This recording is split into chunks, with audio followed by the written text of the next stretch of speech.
Welcome back to our video production series. Today, we will show you how to use FlexClip's AI Photo Colorizer. First, log in with your FlexClip account. Here, you can upload a local photo or try one of our samples. Feel free to switch photos by clicking this icon. Select your favorite color style and click Generate. A few seconds later, you'll get a beautifully colorized photo that brings your memories to life.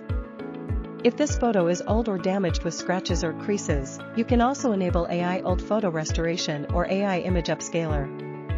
Let's check the result. Click the Compare button.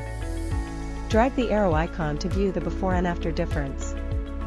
Click Compare again to exit. Drag the slider to zoom in/out on the canvas, click the Move icon, and you can check the details of this photo. Once finished, download this photo directly or convert it to a video with AI.